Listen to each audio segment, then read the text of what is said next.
बिहार की Patna दंगसी पांगथोकिबा Congress working committee की मिफमदा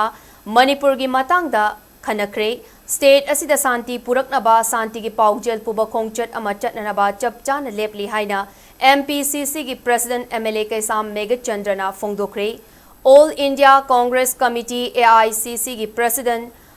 Mallikarjun Kharge amasung opposition leader Rahul Gandhi na preside tawduna pangthokiba mifam aduda Manipur Pradesh Congress Committee MPCC ki president MLA Kaisam Meghachandra amasung CLP ki leader MLA Okram Ibobisu sarukya ki mifam aduda chahi ani makai helaba Manipur ki irang ki matangda pukatuna khanaki MLA Kaisam Meghachandra na mahaki warol thamladuna Thakun mapan helabasu Manipur da thokliba irang asigi santi purakpa ngamdana leiri BJP की double engine लेंगाकना इरांग असिगी वारोशिन पुरकपा ngamdre hainasu mahakna maral siki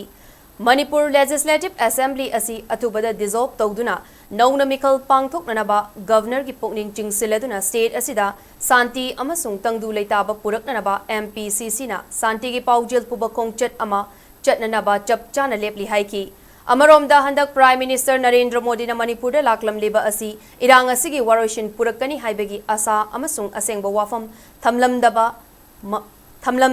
maming tegi lakpa khongchat ni hainasu fongdoki mifam aduna khanaraba matung center na Manipur gi irang asida domination ba asina yengthina ba amasung hingsa chathariba miyoi singbu adumak makhata na makoi gi thabak tawhanna ba oina thoghalli loinana Prime Minister gi Manipur khongchat aduna miyam ga punna Mapung fana unaduna awa anagi paudam tabagi matam pikide haiba wafam thamki